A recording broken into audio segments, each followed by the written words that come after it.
Interesting.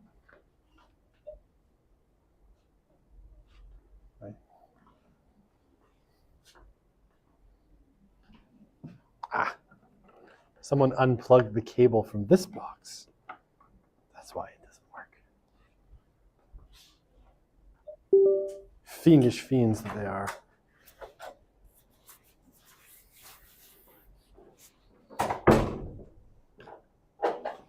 There we go. Okay.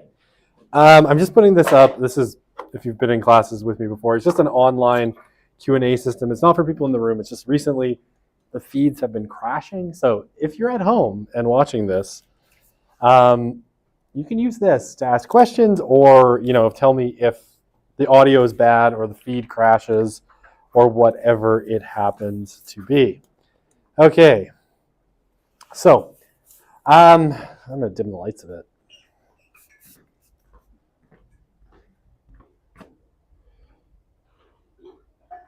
There we go.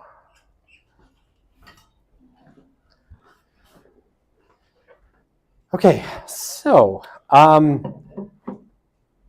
today we're just going to talk about the last part of our kind of information on interviews, which is specifically having to do with a form of group interview called a focus group, right? So we'll get into that in just 2 seconds. Just very quickly, so lab tomorrow, you have a lab tomorrow, and it involves working on writing interview questions, right? So that'll be mini lab number five. So we're almost done with the mini labs, right? We got 2 left. The one that's going to be due this coming Sunday, and then 1 more after that, which will be due 2 weeks after that. So we're almost done with the mini labs. So keep up with that. I have some kind of weird office hours this week. So if you wanted to come and take a look at your midterm and you haven't done so yet, or you want to come talk about your major lab number 1, I'll be in the office like roughly 9:30 tomorrow morning until about 11:30, at which point I have to go to a doctor's appointment. And then Thursday, I'll be in the office all day. So I'll be from 9:30 until about 3:30, 4 o'clock. So either of those days, you can drop by or you can make an appointment with me if you want to look at either your midterm or your major lab. So all good there. I think that's mostly the announcements. There's a couple of people who submitted late, with my permission, of course, that I still have to mark, but that should be done hopefully tonight. And I haven't checked on the mini lab, but I have to double check it to see that everybody got their data. I think that's pretty much everything. So I think today probably I have a blistering migraine and I'm kind of fighting my way through it. So I'm going to go through focus groups and kind of see how I feel at that point. It'll probably take I would guess about an hour. And if we are, if I'm not feeling great, which at the moment I'm not, I'm just going to stop at the end. And tomorrow is interviews, right? After that, we'll talk content analysis and we'll keep going. Eventually get into like mixed methods and all that stuff towards the end of the course. But just for today, all you really need to know is interviews for the lab tomorrow and for what's coming up. And then we'll come back on Wednesday and start a new topic, unless I'm feeling suddenly great at the end of this lecture. But losing feeling in my hand, which is usually what happens when I get a bad migraine. It's a weird symptom, but what's that? I will after I finish telling you about focus groups. So I will 100% do that. Joanna's always trying to get rid of me. She's like, oh, you poor, well, can we just all go home? No, I'll be fine. I've had migraines before, and we'll be okay. But yes, and I'm not having a heart attack. That's not why my hand's going numb. So I'm all good. Okay, so we're talking about interviews last time, right? So interviews typically are done one-on-one. Focus groups are a little bit different, right? Focus groups are basically group interviews where you have a number of participants. And we'll talk about what kind of numbers would typically work. But yeah, generally with groups of 4 or more people who can interact with each other. I don't know who that is. They're staring at me, looking in the room. Then they're gone. Okay. But yeah, typically groups of 4 or more that can interact with each other and with the interviewer. So yeah, I mean, focus groups have a couple of purposes, right? So what it says here, right? Gaining access to the meanings that develop during interactions with others rather than in isolation. So how people kind of build off of a topic with each other, right? How one person, like if one person is talking about their experience, it can sometimes trigger thoughts in other people and commentary and back and forth, and it can be a really, really neat process. So you can get, a bunch of perspectives. You can have a clash of perspectives, right, where one person takes a position, the other person takes another one, and you can get things where people are kind of defending perspectives or affirming each other. All sorts of interesting things can happen in focus groups. And I mean, group meanings, how groups share meanings or don't share meanings, can really come out in focus groups as well. You know, why people feel the way they do. People sometimes explain this better in focus groups. I'm trying to think. Okay, hang on. The other big value of focus groups, I'll put it very simply.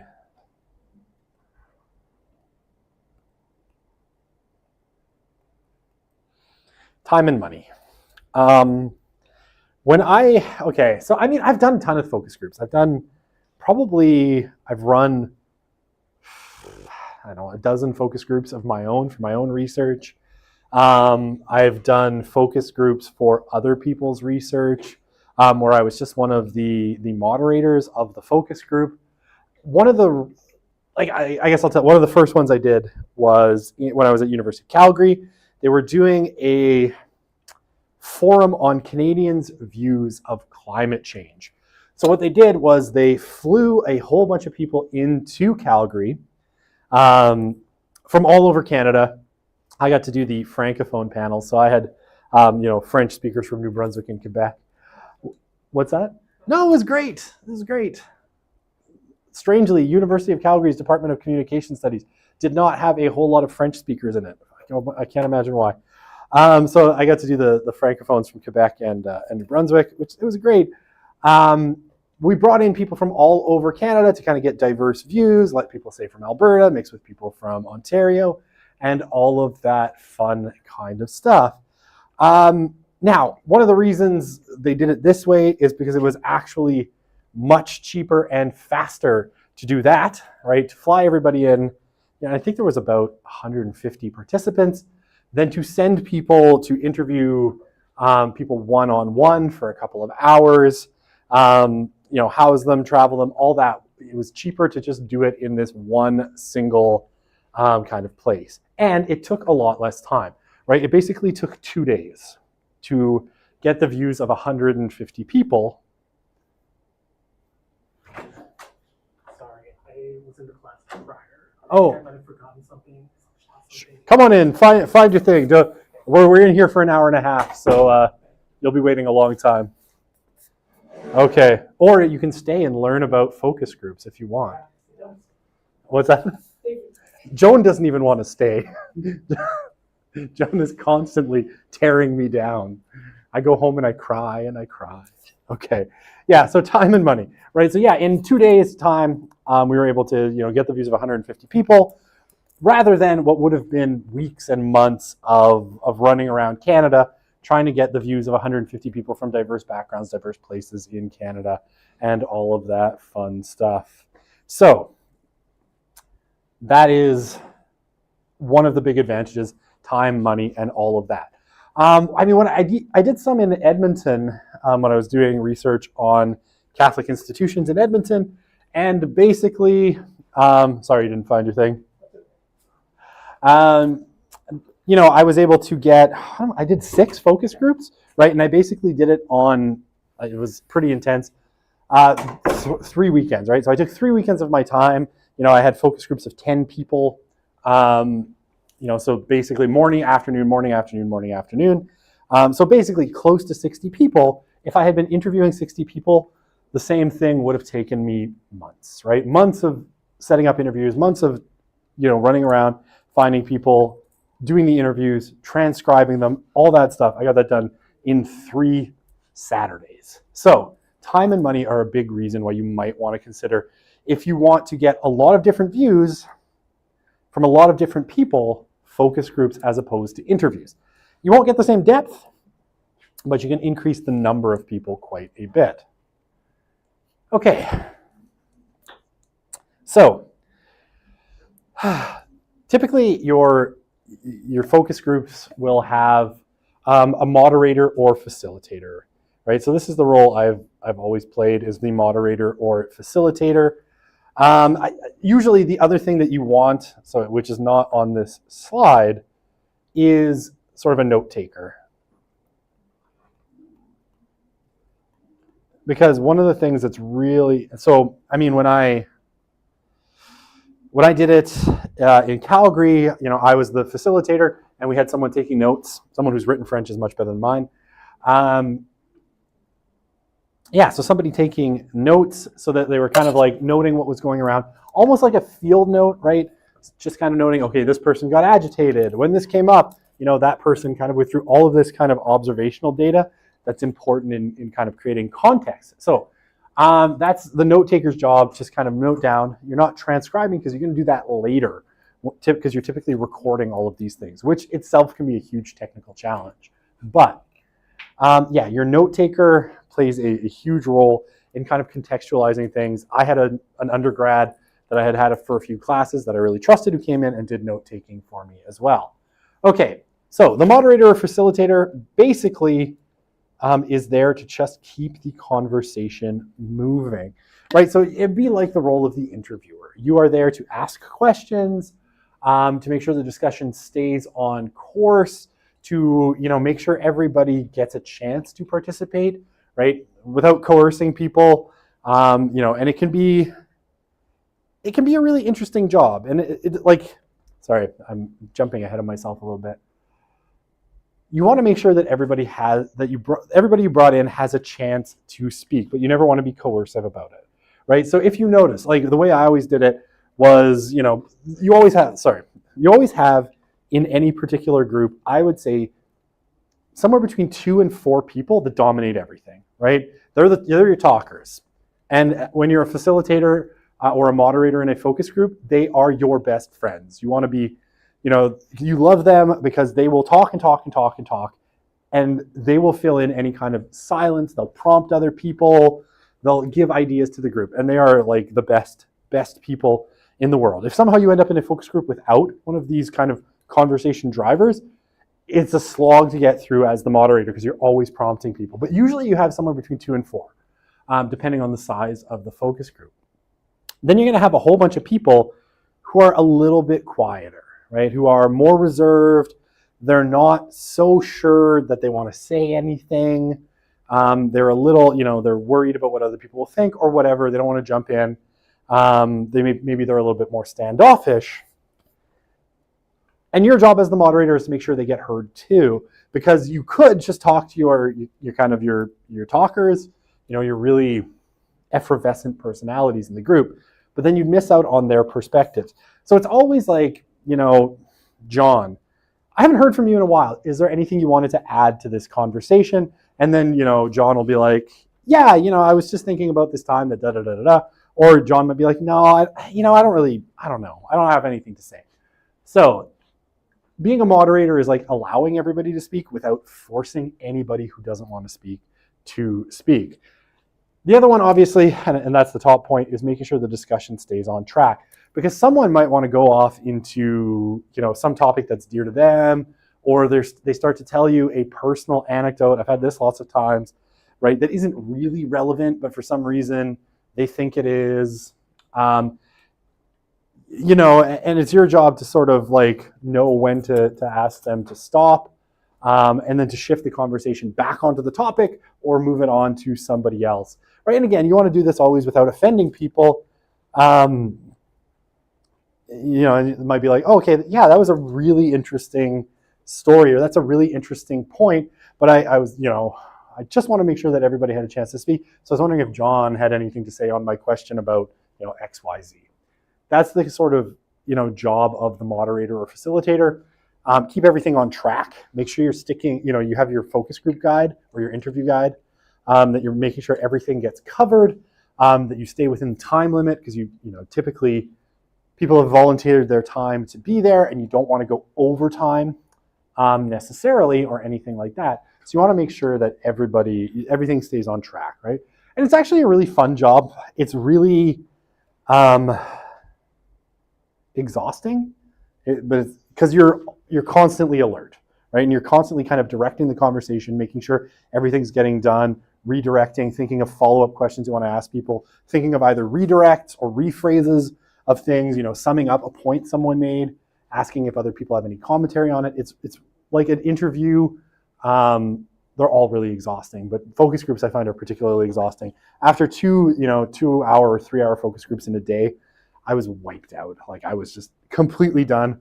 It was like, get an Uber to drive you home because you might be too tired to drive. It's completely exhausting, but it's fun, right? And when you're in it,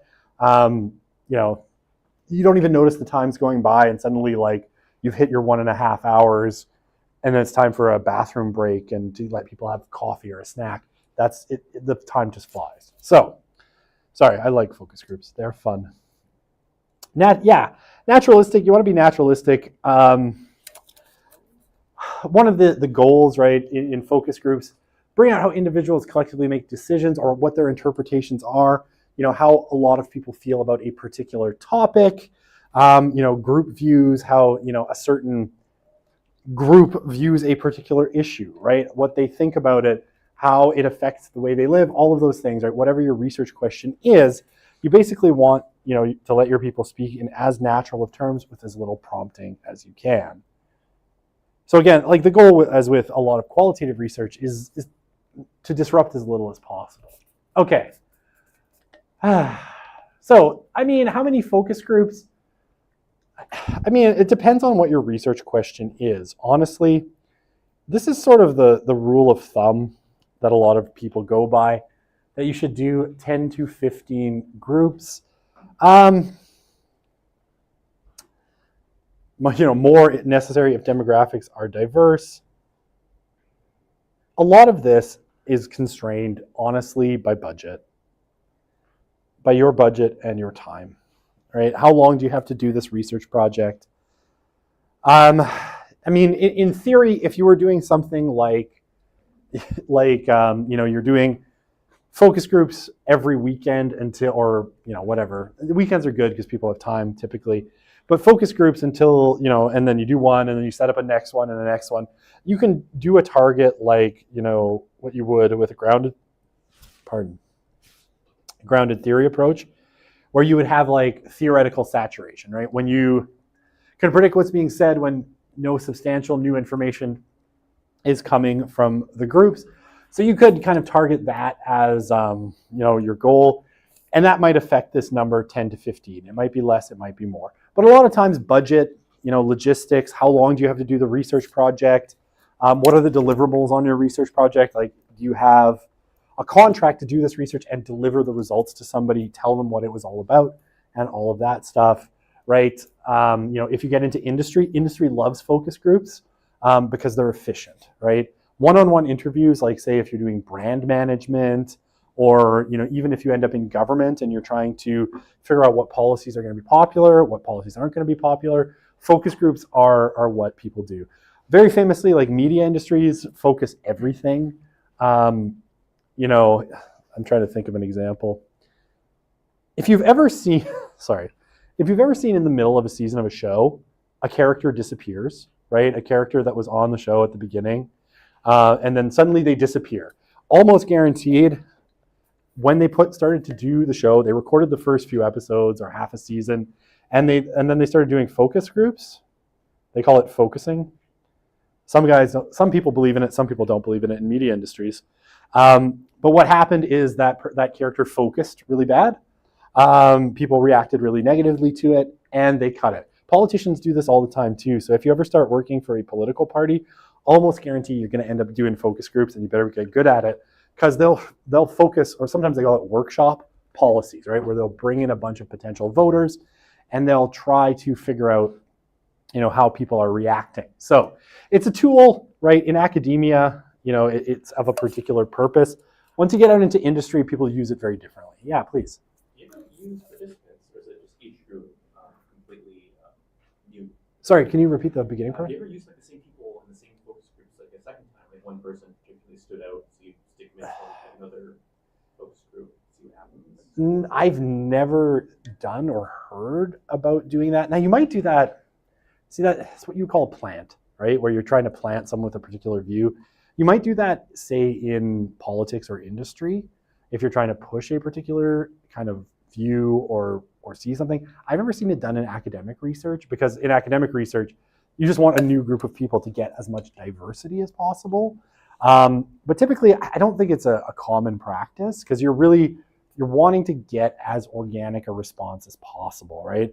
And if that person knows your questions, right, and you're probably going to use the same script over and over, they can anticipate it and start answering your questions in advance. It could skew the whole process. So it's not something I've ever heard of anyone doing, but I can imagine, someone motivated might plant someone in a focus group to push things in a particular direction. That wouldn't be good research ethics, but yeah, it could happen. Sorry, does that answer your question? Sure. Do I have anything else to say on this slide? I think I've talked about money. Industry uses it a lot. Yeah, I wouldn't. So I would say this 10 to 15. I mean, I've seen, focus sessions with 25 focus groups. When I did it, I had 6. Why? Well, because I ran out of money. Like, I was on a research project. This was kind of the last phase, and we were running out of time and money. I had deliverables, I did them in August, September, and my deliverables, I had to have everything wrapped by December, because that's when my contract ran out and that's when I stopped getting paid. So I was highly motivated to do all of the work by the end of December, which meant, there wasn't a ton more time if I was going to do proper analysis on stuff and write up reports and all that. So, I mean, it might 10 to 15 is like a rule of thumb in academia, but there is no hard and fast rule. And honestly, if you did 6, I don't think anybody's going, or 7 or 5, no one is actually going to question you on it too much. I mean, I'll just show you this chart, right? And you can see it's kind of, these are, some examples of studies where people used focus groups. And I'll just show you the diversity, right? So bisexual people's experience of mental health services, they did 8. These guys did, so audience responses to media messages about AIDS, these guys did 52. Extent of public consultations, street surveillance, these guys did 4. These guys did 8, technically 16, because each one had 2 sessions. And these one, there you had 14. So you can see it's a little bit all over the place. And these are all peer-reviewed, all published studies. So again, there's no 10 to 15, don't take it as a cardinal rule of anything. Yeah, and you can see that sorry, I should probably go back, because where do I talk about size? I don't even remember. No, I'm sorry. I'm giving myself a headache. Oh, here it is. Size can be a little bit all over the place as well. There's some practical reasons that you might want to make it a little bit bigger, and there's some practical reasons you might not want to. So yeah, I mean, the size of the group, I think that's where I was. Yeah, depends on the goals of the research. There are also practical reasons for aiming a little bit bigger, and which I'll tell you about in a second. Yeah, I mean, 6 to 10 is probably a good rule of thumb, and 10 at the outside, like anything bigger than 10, it gets really, really hard to manage and make sure everybody's voice gets heard. Now, that said, like, okay, below 6, it can be really intimidating for people. If you have like 3 people in a focus group, those people may feel like they don't want to talk, right? It can be really, really difficult for people. Above 10, people can hide, right? Think about your if you've had classes, seminar classes. If you've ever been in a seminar class with 3 people, it can be really intimidating. And then, there's the conversation is just dead all the time. And if it's above 10, 15, then people could just hide behind their laptops and basically say nothing. So 6 to 10 people, kind of a rule of thumb. Okay, one reason that you might want to go 10 or above is inevitably, so I mean, it's really simple. cancellations, right? If you invite 10 people, I could almost guarantee right off the bat, 2 of them are going to cancel. So your focus group is actually 8, right? Because inevitably what's going to happen on a Saturday morning or Saturday afternoon, someone's going to decide that, yes, they said they would come for your focus group and they were very enthusiastic about it at first. And then, they missed their alarm clock, their car breaks down, they were out drinking the night before. They decide they don't want to come and 2 people drop off. So some people will correct for this by, if they really want 10, they'll invite 10 plus 2, right? So they will invite 12 people so that you get your 10. The problem being that if all 12 people show up, then you've got 12 people and it's harder to hear. So you can't overcorrect for this, but you do have to, kind of think about the fact that you're going to have some cancellations day of. Now, like I said, when I did my 6 focus groups, I guess it was summer of 2019, I invited 12. I wanted 10.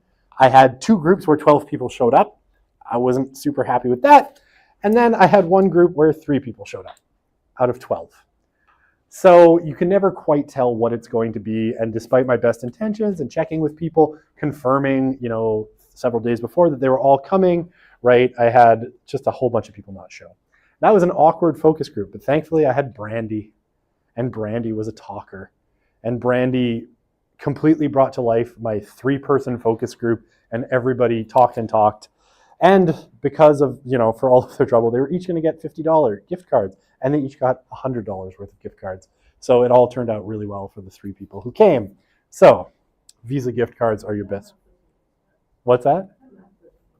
Well, I couldn't give them each like $150 because then we're in an ethics question. I gave them $100 each, and they were very happy with it. And actually, you know what? That was one of the longer focus groups I did too, because they just wanted to keep talking and talking between the 3 of them. It was actually pretty great. But yeah, I mean, you might want to inflate what you're thinking, but you're going to end up sometimes in a situation where you have maybe everybody showed up. So I wouldn't say don't invite 20, hoping that half won't show up, because then you're going to have a really big focus group, and that's going to be really awkward, especially if you didn't order enough sandwiches or whatever, right? Okay, so smaller groups do have benefits, right? If you want to go more towards the 5-person focus group, it gives more people to talk, right? It gives more, especially if you want to get a little bit more in depth with your topics, it gives people more chances to talk, more chances to reflect, more chances to give their view, and all of that stuff. So it gets closer to the interview to the experience of a one-on-one interview. The fewer people you have, people have more time. Well, you still get some of that group building and reflecting going on. And yeah, opportunities for discussion and reflecting can arise that don't happen in large groups. And it can be better, for really sensitive topics or complex topics where you want to get a little bit more detail from people. You might want to go smaller. But again, you don't want to go too small, and here I would say probably 5. If you have 5 and you've done a really good job confirming, you might want to do 5 plus 1 so that you get 6, and maybe 5 show up, or maybe you get 6 and you're still okay. Anyway, there's lots of practical stuff with focus groups that you need to think of, and size. And again, if we look at the range of size, it ranges a lot, 3 to 9, and almost inevitably, right? What happened between here is they were aiming closer to here, and in some of them, 3 people showed up, right? I like this. Probably 12. We're not sure exactly. Not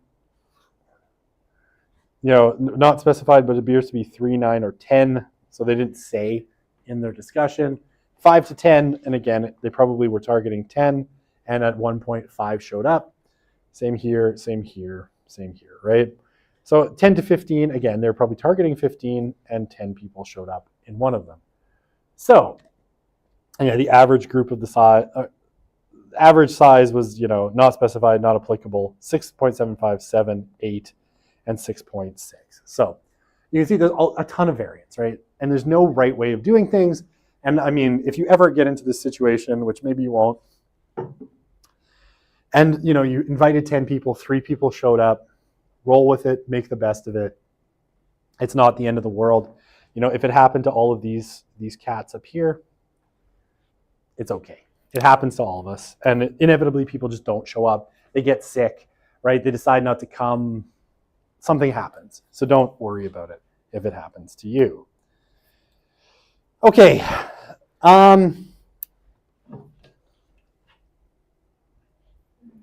So obviously you can put together a couple of different kinds of, do I have this on?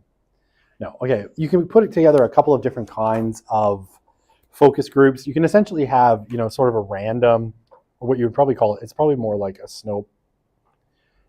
snowball or a convenience sample.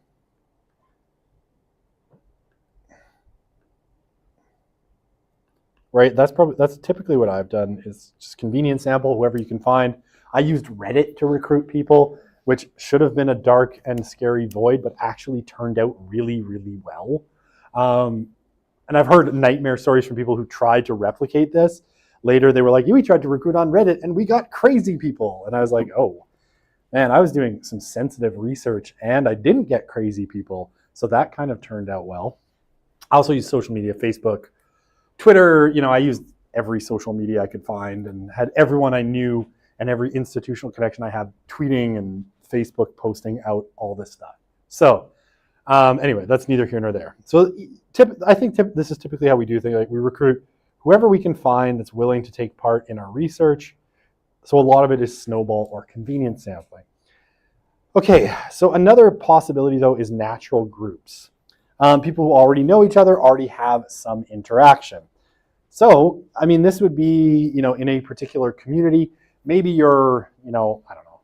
Let's go back to our favorite example. If you're wanting to talk about furries, right? You get a bunch of people that are in the furry community.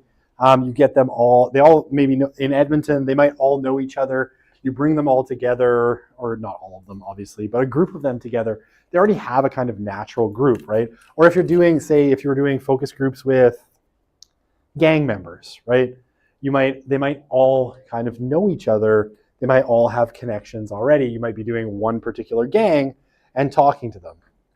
So people already know each other, have some interaction. Again, sports teams, community groups, religious groups, anything you can think of as a natural group. If they already know each other and they already are kind of together in some way, that's a natural group.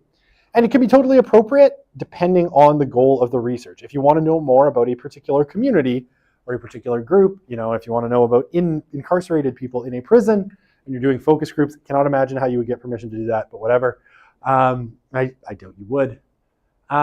Indigenous people, right? If Indigenous people from a particular group, you could do focus groups with this kind of natural group. So,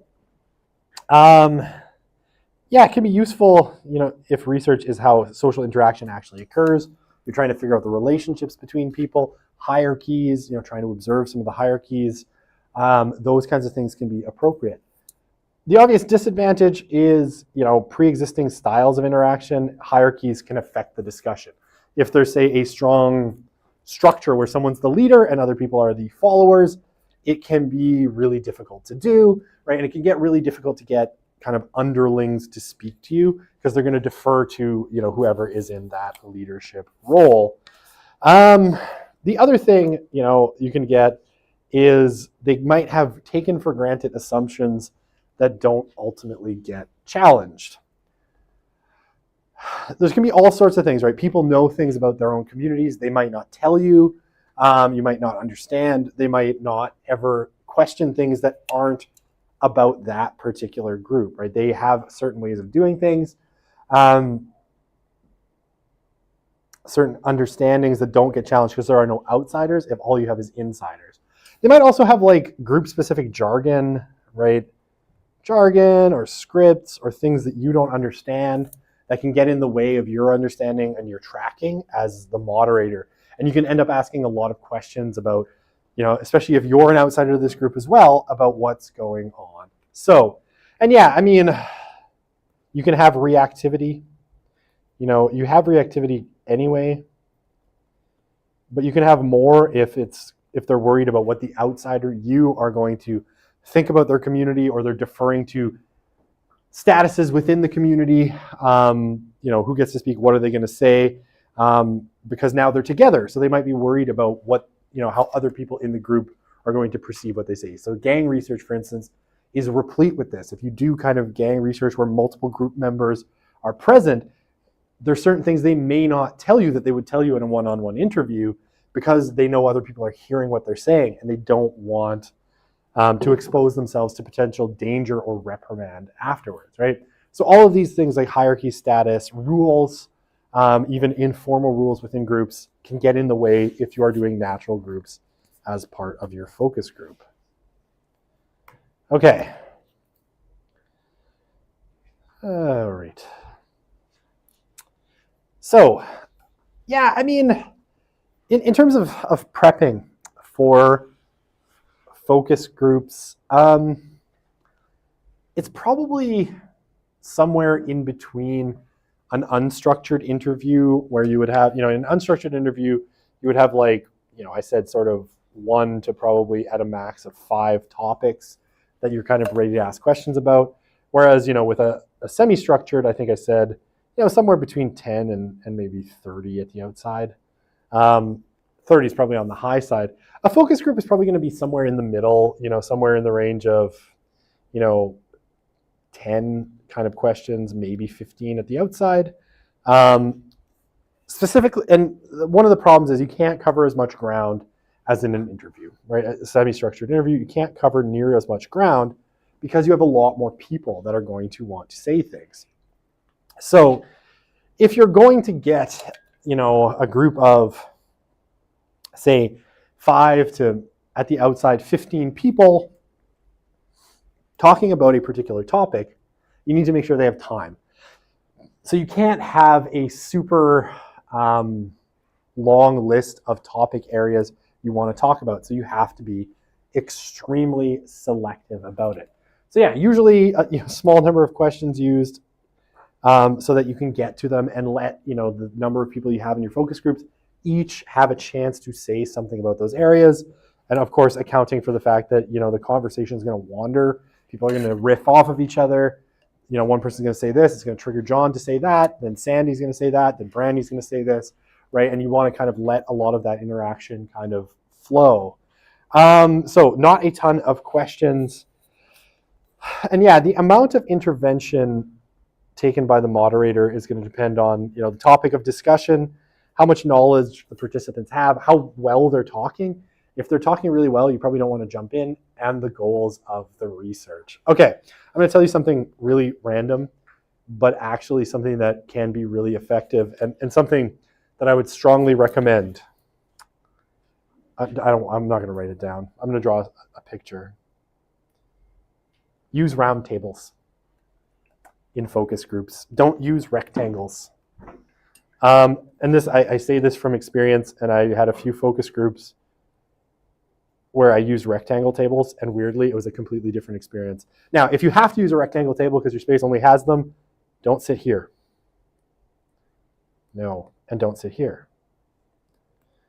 And even don't sit here. Sit like here with participants around you. Why? So what I found round tables work really well because obviously you're a circle, so you're all kind of staring at each other. What I found with any kind of table setup where you had, me sitting here, everybody was staring at me. So everybody would talk to me because I was at the head of the table, right? Whereas if I was over here, people were talking to each other, even at a rectangle table. And if I was here on the circle, there's crosstalk all over the circle. So really, really simple little things. Table shape sometimes creates a hierarchy, and where you sit at the table can create a hierarchy as well. Like honestly, even if you sit right in the middle of the table, then it draws everybody's eyes to that one spot. Whereas if you're kind of off center, it changes the whole dynamic. And I say this from experience. So focus groups, if you don't want to be the center of attention, don't sit in the middle. Don't sit at the ends. Sit in a circle if you can. It's much, much more effective for focus groups. Okay. Yeah, the amount of intervention, it's always really organic, and there's no single rule. You have to judge the groups. So you have to be, I think, a really smart, clever person. if people aren't talking, you probably have to jump in more and prompt with more questions, more discussions. Maybe you tell some anecdotes and see if it triggers something in other people. You have to be a good talker, right, to be in this role. Yeah, and you have to be good at prompting people, so you have to have a good understanding of natural conversation and kind of how it works. So, how much knowledge participants have, right? If you're dealing with people that have a ton of expert knowledge, you're obviously going to be talking a lot less. Now, always, I think, if you're talking about people's lives and their views, people are experts in their own lives, right? If you don't want to, you don't want to say judge it by like level of education, so you would jump in less if you're dealing with engineers, but more if you're dealing with, I don't know, stay-at-home moms with a high school diploma, right? Because people are experts on their own lives. So if you're interested in their lives, let them talk, because you're not an expert in their life. That's why you're there.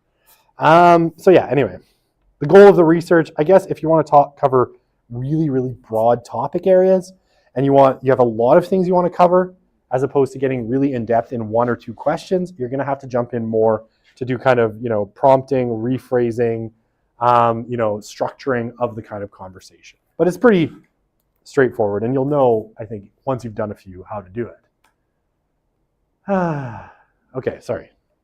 I jumped forward.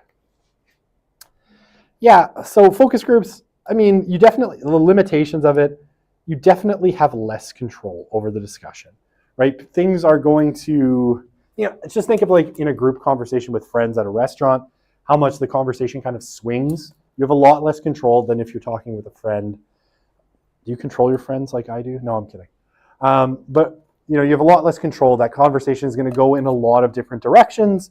So yeah, it's complicated. It's an unwieldy amount of data might be produced. You have a lot of voices in any given recording and transcription, and kind of parsing that is a lot, can be a lot more difficult. So the data is a little bit more unwieldy. It's more difficult to work with than one-on-one, but I've never found it that hard to analyze. That's one of the potential things. Really contentious ones can be difficult, I guess. Yeah, and personality traits, in rooms can affect the discussion. Dominant, quiet ones, that's where your work as the moderator is really important in making sure everybody has a chance to speak, and Brandy doesn't dominate. Though I love Brandy. I don't know anything about her other than her name. But she was one of my favorites because she talked a lot in a small group.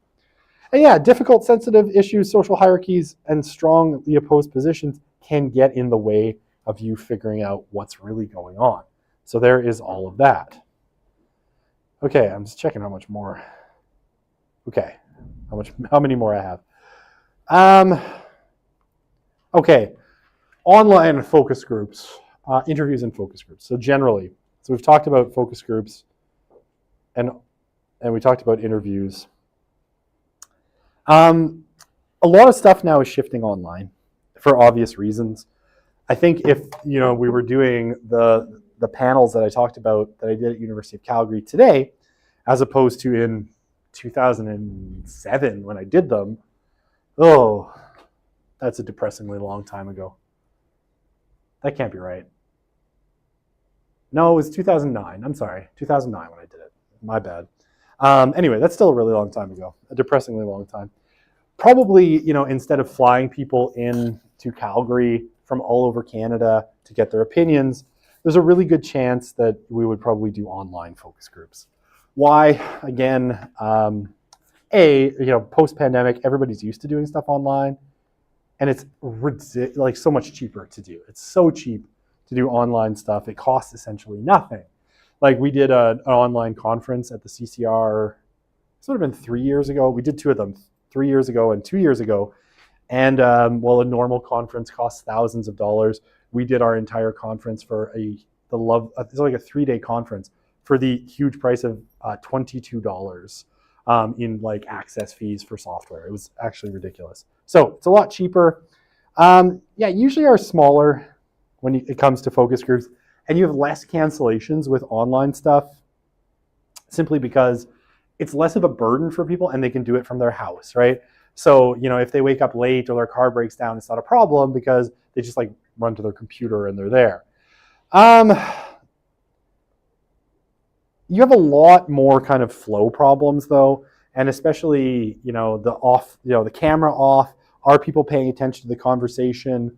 What's going on? They can be really, really hard to follow sometimes. So flow can be difficult. You can be getting lots of responses at once. It's cheap. Geographical issues are obviously different. Visual biases are reduced. So people inevitably in a room are reading the faces around them all the time. Wow, my vision just went blurry. Okay, I'm good. I'm fine. I'm almost done. Visual bias is reduced because, if you're talking about reading a room, people are constantly reading a room and trying to read your face, read your reactions and all of these things. You can reduce a lot of that online, right? By simply turning off cameras, people are just talking with no visual information and all of that stuff. So a lot of the visual bias ends up being reduced and all of those fun things. Yeah, less reactive response to the moderator, right? In a lot of ways, again, if you shut off your camera, people aren't paying as much attention to you and trying to read how you're reacting and worrying whether you're getting the information you want. And yeah, people are often much more comfortable in online stuff because they're doing things at home. Okay. Disadvantages, takes longer. I don't know if that's always true. It's definitely harder to establish rapport, right? Online anything, like online interviews. I've done lots of online interviews. I've never done an online focus group. I like online interviews, again, because like when I was interviewing people who'd worked in Russian TV, I did an interview with a guy who was in the UK, and I did an interview with a guy who was in Thailand, a guy who was in London, people in California. I did interview in Russia, right? The one in Thailand, I had to stay up till like 3 a.m. to do because the time difference was so weird, but it doesn't matter. So I got up at like 2 a.m, had some coffee and got ready to do an interview at 3 a.m. It was super fun. But some people complain it's more difficult to establish rapport. I've never found that in one-on-one interviews. I've always had a good time with them, but definitely there's more division, right? And it's easier for people to just kind of be dismissive, sometimes not be paying attention, not reading the room. There's no room to read, right? So it can be more difficult to probe sometimes, right? You're not always, especially if in a focus group, if people have their cameras off, you might not be able to read the visual information. So when, I don't know, John says something controversial, you don't see Tina's reaction, right? And then you can be like, Tina, I see that you didn't really like what John said. Would you mind telling us why? Right? Those kinds of prompts you can't do. So you can't read body language. Higher non-response, and people will quit on you sometimes and not respond, or just sit back and have their camera off, not be paying attention. So you can have that. Yeah, identifying distracted participants can be really difficult. I have been in online meetings where I'm not paying attention at all, where I am answering my email and no one ever calls me on it. So there definitely is that aspect. And yeah, online connections can be lost. I did have one interview where I was interviewing, it was the guy in Thailand actually, and his internet was really spotty, so we had to reconnect like 4 or 5 times. He kept dropping his connection on his iPad at his hotel in Thailand. I was super grateful that he was willing to reconnect, but we had a ton of connectivity issues with that particular one. So you can lose connections really easily, and it can be a huge problem that way. Okay, actually, so advantages of ethnography over interviewing. Why might you do ethnography? I feel like I should have put that in the ethnography section, but we'll take a look at it anyway. Why would you do ethnography over just qualitative interviewing, for example? You can see better through the eyes of others, obviously, if you're actually located in their communities, so it makes more sense. Better for learning native language, how people actually talk to each other and interact with groups. You can see that much better in a natural situation than in artificial ones. Taken for granted things in an ethnography, right? Things that all the people in a particular community happen to know, but it's so natural to them that they won't articulate it. That stuff, you can kind of observe it. Deviant and hidden activities, right? You can see stuff if you're in an ethnography, especially in a covert one, as a complete participant, you might see sort of the things that communities hide from the public in broad senses. And yeah, you get more context for why people are behaving, what things mean, how it's established, and all of that stuff. It's more naturalistic, right? It's much more naturalistic, much more like going out into the wild and observing the real world than, say, an interview where you have someone in a room with you, or a focus group, or you have a group of people talking about a particular issue. Okay, one more slide. Yeah, why would you do interviews over ethnography? So some things are not observable, and some things wouldn't be safe for you to observe. There are certain places, honestly, you just don't want to be. And things that you couldn't actually do interviews on, ethnography on, but you can get people to tell you about their experiences without putting yourself at risk, right? You can get them to tell you about their crimes without observing them and potentially putting yourself in jeopardy or committing criminal acts yourself. Yeah, you can reconstruct past events. So interviews can give you a way of accessing things that happened in the past that you weren't there and that can't be observed now because obviously they happened in the past. And people's future plans, like what they're going to do, what their plans are, what's going to happen in the future. They are far less intrusive, right? People choose to come and they choose to talk to you rather than you sticking yourself physically in someone else's space. Longitudinal research is easier and it's far cheaper if you do interviews, right? Longitudinal ethnography is doable. You can spend lots of time out in the field with people, observe years of action, leave the field, come back, do more ethnography, and it can be really satisfying in that way. But interviews, right? You can you can ask to re-interview the person over and over different periods, and it's considerably easier to do that kind of longitudinal research. It's less time consuming, it's less money consuming, and all of that kind of stuff. So longitudinal research with interviews, much easier. You can cover more issues. So you can cover a bunch of topics. You can cover the past, you can cover the future, you can cover a range of things that you might just not observe in an ethnography. And this is why, of course, ethnographies often, put interviews or focus groups in there. And yeah, you can address specific issues, things that might not come up in, if you want to know about the deviant sexual behaviors of a particular community, you might not observe that if you're an ethnographer in a non-covert role because they might not want to show you, but you can ask people about that in an interview. Okay, my migraine is about to take me down here, so I am going to say that's probably enough. You've got the interview stuff that you need for the lab tomorrow and for mini lab number 5. So go and do that. We'll end a little bit early, and I really apologize for that. I just can't focus anymore. And I'm sure you all want to start content analysis today. I'm sure you were all, Haley's like, what the hell are you talking about? We'll start content analysis on Wednesday, and hopefully things are all good by then.